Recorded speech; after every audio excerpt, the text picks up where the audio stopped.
Hello and welcome to this week's tips video. We will be talking about scouts and scouting in Age of Wonders Planetfall today, and I'm thinking next week we'll talk a little bit about either diplomacy or claims. As always, if there's anything you would like me to help you understand a little bit better in Age of Wonders Planetfall, let me know in the comments down below. The first thing we're going to talk about is some general tips that apply to all 6 of the scouts, and then we're going to break down what each 6 of the scouts excel at. So the first thing that I'm going to show you is something that I think is incredibly helpful and very easy to miss because it's hidden underneath the options tab in the main menu, and then you go to, I think it's World UI, and you turn on movement preview. When you start up the game for the first time, you need to enable it like this, and then when you click on an army, it will give you a secondary green circle to tell you how far a unit can move. Right now it's saying, oh, you can't move anywhere after here, so not that great. I think I have a flying unit that has more movement. Yeah, here we go. If I go 1 or 2 tiles away, you can see that green circle is showing me how far I can move after I go to this tile. If I go to this tile, I have less tiles I can go to after that, and it gets smaller and smaller until you get to the end of your circle, like so. The next tip is, and it doesn't actually involve scouts, it's more to do with scouting and how to figure out what you have around you. If you've uncovered just a couple tiles on a sector, you can actually zoom all the way out like this to see if it's got something like a spawner or maybe a landmark. The landmarks actually appear in these little descriptions if you have any that are just in range. It doesn't look like we have anything, but even though I don't know about the tectonic rift in Inger's Drog, I can figure out that there is one here by hovering over the sector like so. It's probably my favorite way to find spawners at the very beginning of the game. I was able to find this one that way, which allowed me to kind of go up here, call out a mission, and then come over here to the first spawner before turn 7. You have 6 turns to clear out spawners before they spawn their first unit. They spawn it at the end of the 6th turn or the beginning of the 7th turn, so you do want to be aware of that while you're scouting out your initial borders. And the next thing I like to recommend is, while you're moving your armies around, is you just take like 1 unit at a time, and that allows you to kind of sneak by and see what you have around you. This guy I could send down here to just kind of push out my Fog of War 1 extra tile. Since he's a floating unit, it means he can get back to the other ones pretty easily. So it is worth doing 1 unit at a time, especially at the early game while you're trying to figure out what's all around you. If you want to, you can build sector bases in the center of your sectors. These little fort bases are quite powerful, but very expensive. It costs 20 influence to get this little sector and basically make it defendable. What I really like about it is it gives you vision on the surrounding sectors, kind of like how this annexed sector gives me vision up here, over here, and over here. So it can give you some vision, but it's much better to save your influence for buying the neutral factions off of these landmarks and also getting settlements inside of your space. Right now I only have 30 influence, so I can't actually come over here and buy this, but it won't take long for me to be able to do that. Now, you only need 1 person over here to annex a sector, so it can be worth sending a person up here all the way by himself to talk to these people. But as you can see, I'm still a little bit shy on the influence. Right now I'm basically, I have to decide if I'm going to spend my influence on the settlement or on the landmark. I think it would be better to get that. And with my last bit of movement, I'm going to go over here, get the crashed research ship like so, because I really love that pickup. Some pickups are better than others. I think Yeah, this is just a silly energy stash. You only get like 20 or 30 energy from that. Not very useful when you compare it to the research stashes or Cosmite's okay, or the production stashes. I really like getting production stashes because that helps you pump out lots of units at the beginning of the game. I think I focused on scouts on this one. I tried to make a scout a turn for the first few turns so that I had 2 stacks of 6, and also that meant more scouting. More scouts means more scouting. If you are going to split up a scout by itself like this, you can hug the coast a little bit to keep your guys safe. Mobs that spawn on land are tethered to land, and the mobs that spawn in water are tethered to water, so hugging the coast is a good way to kind of get away from the little mobs as you spot them across the map. But if you're doing that, you're going to want to be very careful about your movement. You're going to want to leave just enough movement to hop across the terrain. Using mountains like this could be a decent way to keep this scout safe. And that's all I have for my general tips for scouting. We can move on to each unit now. The first scout we're going to talk about is the Assembly Inspector. He is one of the 4 flying scouts in the game, so not only is he 10% harder to hit with most weapons, he can go over mountains without any penalties, and that's pretty powerful, just being able to go over this stuff to see what we have over here in our bordering sectors. So I think flying scouts have that advantage at the very beginning of the game. It makes them slightly better than I believe the amphibious ones and the floating scouts. This guy has maintenance repair, which makes him pretty good at supporting your other units, and all-around awareness, which means that he's pretty good at defense, and eventually, if he levels up enough, he'll get Overwatch. So all around, I would say pretty balanced. He's got some support skills, a decent defense trait, and some offensive capabilities. Unfortunately, he only has 25 HP, which is the lowest starting health pool, and 1 armor, which is, I'd say, okay. There are some scouts with 0-0, and 1 that is 2-0, and maybe 1 that is 0-2. So I'd say he's got medium defenses, which you can modify with mods. And yeah, I think that's everything I wanted to say about him.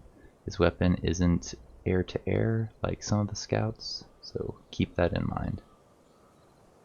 The next scout we're going to talk about is the Amazon Shrike, who has a lot of very nice offensive capabilities. Defensive mode evasion, which gives you 50% harder to hit and cannot be flanked, is amazing when combined with swoop. Swoop staggers, which takes away some action points and then allows this unit to enter defensive mode, which is probably going to make him a pretty tempting target considering he only has 30 HP and starts with no armor and no shields. That's probably going to mean that most of the enemy units think that they can take him out if they can land a shot. So you want to be somewhat careful with this unit. It's not a tanky military unit, but it is still a very useful unit in what it can do to both melee units and also flying units. Its laser repeater has air-to-air, which makes it do extra damage to other flying units. And one more thing we should probably go over is the fact that all the flying units start with Farsight, giving you +1 vision range. So in a lot of ways he's a pretty awesome scout just for scout purposes, but I'd say this scout focuses more on being offensive and causing a stagger, as well as, you know, being a decent target after the fact. The next scout we're going to talk about is the Gearco Unleashed, which is one of the more offensively focused scouts. Its attacks both have repeating and air-to-air, which means it's really good at taking out other flying units. The fact that Ravage also has stagger is pretty awesome. After it gets its prime rank, it gets a skill called critical, which I can check really quickly here. I believe it's like 10% extra crit chance. Yeah, 10% extra crit chance. Pretty awesome once you get this unit up to prime rank, because that means that, yeah, it's just much more likely that you're going to be able to finish off units quickly and end the battle without too many losses. The fact that this guy also has 35 HP and 2 whole armor means that he's decently tanky, and you don't have to worry about going into defensive mode as much as with other scouts. The next scout we're going to talk about is the Vanguard Owl, who comes with one of my favorite skills in the game, Targeting Field, which makes it easier to hit a target for 2 turns, 35% easier, and has a range of 7. That basically allows you to turn your troopers into essentially snipers. Their accuracy becomes like they're right next to a target when they're all the way at the very edge of their range when you use targeting shield, and you get rid of things like cover. So yeah, it's incredibly useful all throughout the game. You can use it with your troopers, you can use it with your tanks in the late game. So yeah, awesome, pretty useful. He has this laser repeater, which is kind of nice when people need to be finished off. You can get behind and do some flanking with this unit, but the fact that he's only got 30 HP and 1 armor means you should really be keeping these guys back so that they can level up and help out your tanks and walkers and other little things in the late game. If he can survive all the way to prime rank, he gets evasive, which I believe is plus 15% evasion. Let's see if I can find it. Yeah, 15% harder to hit if he gets that, so I would try and get that guy up to that point. That way he can just keep targeting people in the bigger battles and the late game. He is also mindless, so you don't have to worry about him deserting. I think he is the only scout that is mindless, so do keep that in mind. The next scout we're talking about, the Syndicate Runner, is probably my favorite scout in the game, because even though he's not flying and is a little bit easier to shoot, and also it costs 4 more movement points to go over mountains. It costs 8 instead of 4. I think the universal camouflage makes up for the movement. Being able to not be detected by enemy players is a pretty big advantage in the late game. You can just kind of hide this unit, and I believe unless another unit gets right next to it, on the hex next to it, they won't be able to see them at all. The defensive mode shields up also makes up for the fact that you're easier to hit. By getting 2 more extra defense, this unit becomes a lot tankier. That, and combined with the escape module, which heals your unit 15 points when their health drops to 0 the first time it does in a battle, that makes this unit pretty tanky, or rather pretty evasive, which is kind of tanky too. These arc bolas are really nice against melee units because they will keep them from closing the distance. It's not so useful against ranged units because they can still shoot, but that doesn't mean that it's the worst decision to use that, because that can keep them from getting a flanking position or a better line of sight on one of your weaker units. This is repeating. I do like it. The fact that it's a flanker is also kind of nice. And I think that's everything unique about this scout. We can move on to the last one. The last scout we're going to talk about is the Devouring Prospector, which starts off the game really strong with this Prospect Sector ability. When I go over to a center of a sector like so, I can prospect it for some resources, which is awesome in terms of adding to your economy.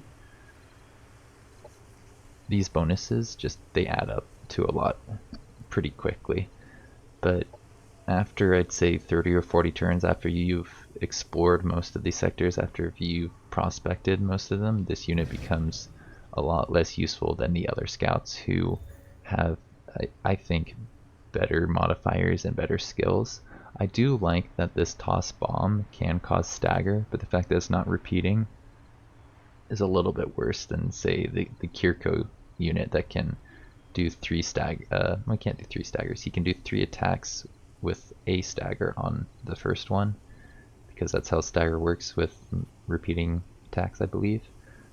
But yeah, this just means less damage potential. It is nice that it is ranged compared to the Gearco's melee attack, but it's just not going to do as much damage in the short term. Eat Dust is pretty awesome. I like blinding enemies. Reducing their accuracy by 40% is, yeah, that's a pretty big penalty, 40%.